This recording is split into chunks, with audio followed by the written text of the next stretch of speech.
You're watching UATV in English. Now we're at the Kiev Security and Defense Conference. We're joined by Mr. Glenn Grant. He's the UK project manager of the Defense Housing Reform Project within the Ministry of Defense of Ukraine. Welcome to the program, Mr. Grant. Yes, thank you very much. So I've heard a few, you've spoken at this panel with the Deputy Minister of Defense of Ukraine, and he said that Ukraine plans to improve the defense sector to NATO standards by 2020. Now, does that seem like a reasonable expectation? I think you have to look at it in two ways. The two ways are how he would see it and how others would see it, and they're probably different. And that's not a fault. That's not a fault of his in any way. It's if you come from a Soviet system, and you come through that, then you see standards in a totally different way. The concept is different. So the standards that he sees are structural standards. Typically of, have you got the documents in place? And you heard this several times on the conference. The certificate. You've got to have the certificate. And the people who come from that background see doing things and getting the certificate as being reaching the standard. Whereas if you go to a values-based vision of NATO and NATO standards, then you see things completely different. You see in a Western country, in NATO, you will see getting the certificate as the beginning of the process, not the achieving of the standard, but the point at which you are ready to start actually becoming good at your job. So the standard is it's the law degree. It doesn't mean you're a lawyer. And it doesn't mean you're a good lawyer, it just means you've passed the law degree. So Ukraine needs the experience, perhaps? Ukraine needs it, not just experience, but needs to understand that the concept is different, that getting the paperwork done, getting units of 500 people, having 500 men in a battalion, having all the tanks, having all the equipment, still doesn't make it a battalion. It still doesn't make it a living being that works with a set of values, a set of standards, a set of an ideology. So what would make it that way? I think time, and I'm not sure that 2020 is enough time to actually to reach something like that. Because I mean, if the Soviet Union and that communism was around 75 years, and there is no way that it's going to disappear by 2020. So the attitudes and the thinking, you're talking, 2.5 years time. It's impossible because there's still people who've still got embedded in their as we say, they're hardwired in their head to think in a certain way. And in a way, you could hear this from the Deputy Minister in his speech, where he's going through what I would call the good old Soviet thing of telling people what you think they want to hear, as opposed to challenging their thinking, challenging their arguments, and this is a complete concept difference between West and East. In the West, you don't say anything bad because then you get in trouble. Whereas in the East, you're expected to highlight all the things that need changing, because the identifying the problem is the road to progress. If you don't identify the problem, there is no change because you don't know where to go. And so these concepts, concepts like this, are the things that will cause Ukraine the biggest problem. And how should Ukraine move forwards then? Obviously, the mentality is the biggest setback. Yeah, it is, and I think that again there's another conceptual difference, and this is one that the generals have got to overcome. In the West, in the NATO countries, we expect our generals to study. So we send them on long courses, like year-long courses, to actually to change their mindset from being a manager-commander in the middle order, where you've been managing units and things, to being a strategic thinker. Whereas in countries like Ukraine, the generals are omnipotent. They know everything. They don't go and study. They don't go on seminars. They don't go on things because they know it all. Because that is the way that they've been brought up to think. But surely they've the almost 3-year war that Ukraine has been fighting against Russian-backed separatist forces. Surely that experience No, because they haven't got that experience. They're back here, or they're in the headquarters. They're not down on the ground getting shot at, or very few of them. Some have, but in the main, most of them are in the second strata, or they're not there for long periods, actually in the battlefield commanding men. And it's only when you're trying to get people to get out of a trench when they're under fire and life is really, really nasty, it's only then that your leadership starts to change and your experiences start to change and things like this. So a lot of senior people and of course the officials in the Ministry of Defence, most of them are what is it, 500 kilometres away from the battle line. But isn't that how it's done in most Western countries as well? How the war in Iraq has been fought, how most Western military structures are based, where top military commanders aren't necessarily close. Oh no, they are. No, they are. If you go to NATO countries, top military commanders go out on the ground, and they go and look, and also most of the top military commanders have been to war. Would not be a top military commander if they have not been at war all their career. So close to the front line.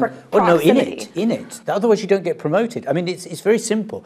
In Great Britain, for example, I mean, if you have not got an outstanding report from the battlefield, from operations, you're not going to get promoted. You can be the best in the staff. You can be great back in Britain. But if your friend is in combat and he gets an outstanding report and you get an outstanding report, he gets promoted, not you. And that's the way it should be. So most commanders have been on the battlefield lots. And it's no surprise if you look at the British forces, how many of the senior commanders have been in the Special Air Service. They're special forces. That's how they've been on operations all their career. So by the time they become a general, they are completely and utterly used to battle. It's their way of thinking, and you can feel that when you're with them because of the self-confidence, the huge range of skills that they've got, the ability to talk and think quickly. And so this is one of the things that Ukrainian top military commanders lack, that sort of mindset, that sort of experience. Correct. That so how would you think that Ukraine can change that USSR mindset? Well, I don't think you can change that mindset amongst most of the people that are there. I mean, I don't see that mindset changing even after 3 years of war. I mean, and I'll give you an example. I mean, in a logistics meeting a couple of weeks ago, one of the senior person there said, in reply to a comment that the front line was still not being supplied properly in some areas with things like spares, medical, and his reply was, if they filled in their paperwork properly, they would get what they needed. And so if the mindset is that someone has to fill in the paperwork who's on the front line fighting, then there is no saving someone with that mind. If that's how they think, then you can't help them. They'll never change.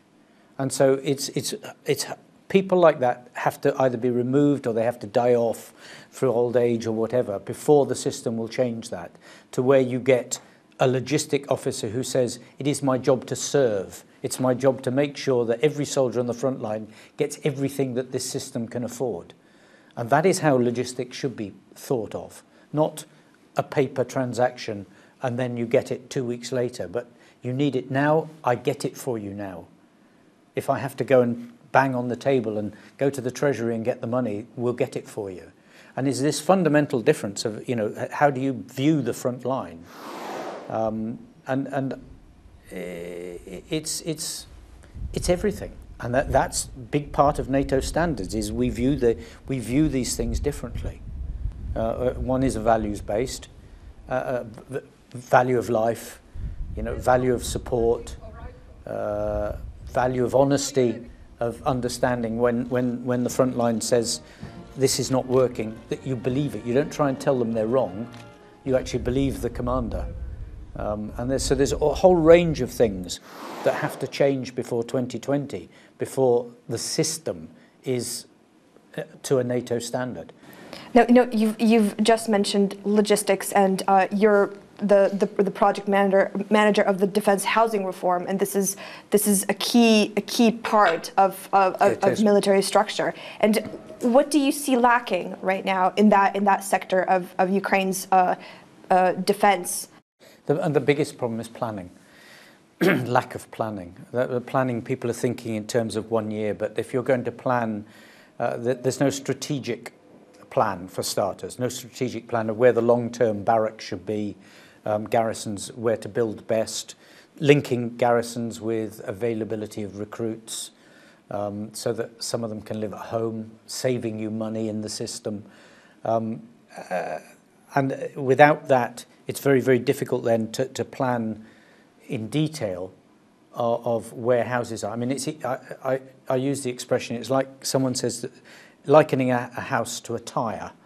And someone says, you need to buy tyres. Well, the answer is, okay, but what for what? A bike, a tractor, or one of those huge lorries that take iron ore around in Africa with wheels that are, 4 meters, 5 meters high.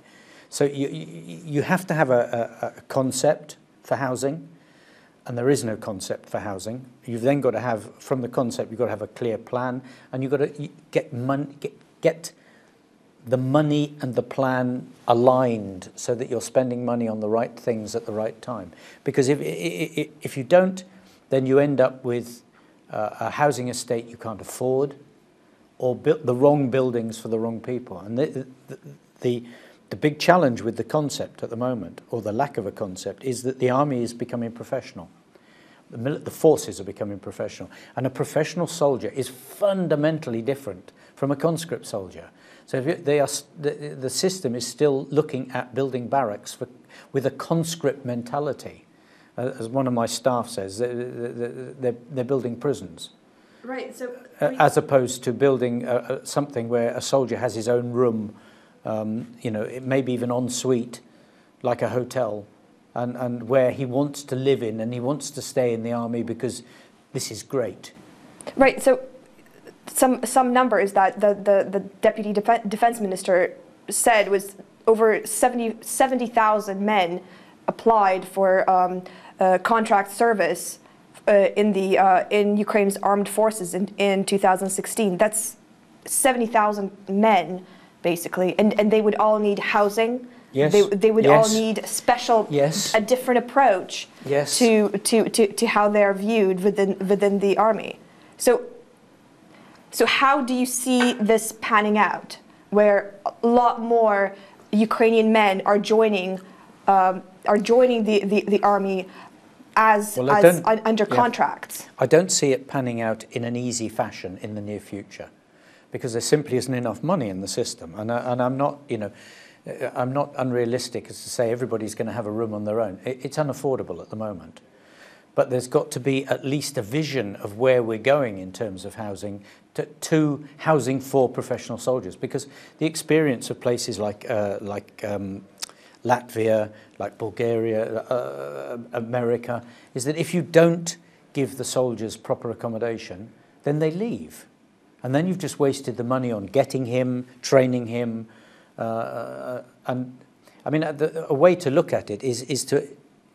And it's quite simple. I mean, in Britain, we have soldiers who are pilots, okay, flying helicopters.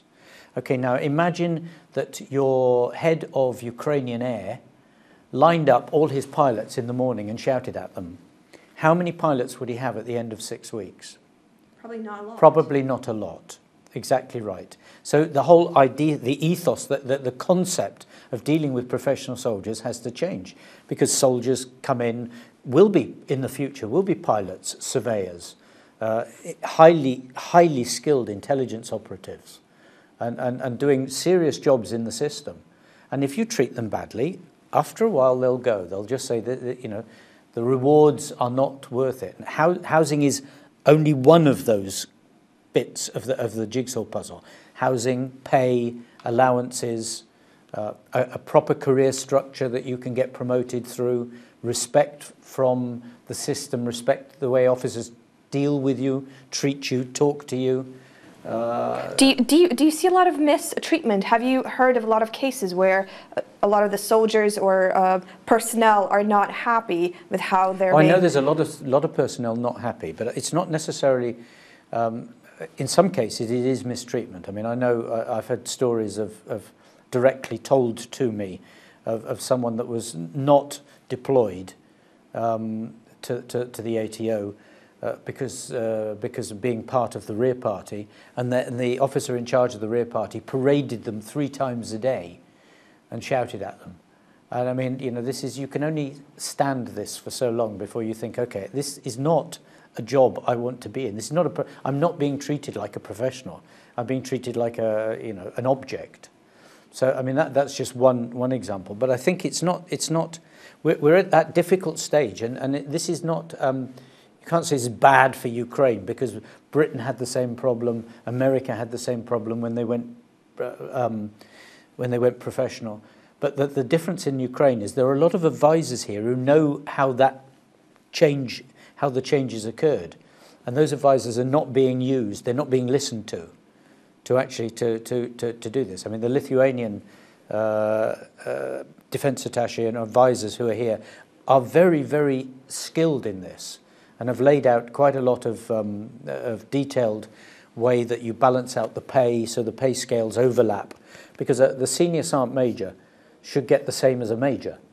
The junior sergeant major should get the same money as a captain, because effectively they are delivering the same, maybe different, but the same level of output, the same importance of output to the military system. Well, at the moment, not only do we don't have an overlap, it's one up beneath the others, but some of the senior people are actually being paid less than people junior to them, which means that you don't want to get promoted.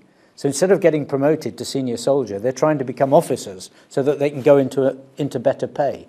Now, things like this, this is neglect of thinking. This is poor thinking. And it's fundamental changes that need to happen before anything is done. But because the morale and the whole way the system works are dependent upon changes like that being sensible. Mm. And if you've still got a Soviet mindset, then you think of officers as being above soldiers, because they always were. Soldiers were functionaries, sweepers. But they're not going to be anymore. Right, but so these fundamental changes need to happen. But one of the interesting things that was said by the Estonian defense, somebody working within the defense industry, he mentioned that Ukraine has a lot of advisors from different foreign nations, military advisors, defense, security. But it's up to Ukraine to take the advice or to not take it. And that is absolutely right. And in some areas, it's not taken. But then you have a choice as an advisor. Do you sit back and say, okay, crash, or do you actually try and tell them it's not a sensible idea to drive on the wrong side of the road? And that's essentially your job. And it's essentially my job while I'm here, is to try and say, don't drive on the wrong side of the road, because it's a bit silly. Right. Well, I mean, it sounds like a very difficult job, and you're still not. It's not done. I understand it's part of a. Oh, I mean, the work of the Reform Office in the Ministry of Defence will go on for a lot longer yet. There are large areas of reform that need a lot of work. I mean, despite the enthusiasm of the Deputy Minister for reforms that have taken place, some of them they're long and they're difficult, and they're going to need a lot of law changes, conceptual changes, financial changes, the way the money's moved around for different things, and those things will not happen overnight. Right, and time and effort. Well, thank you so much for joining me today. We have been joined by Mr. Glenn Grand. He's the UK project manager of the Defence Housing Reform Project within the Ministry of Defence of Ukraine. You're watching UATV.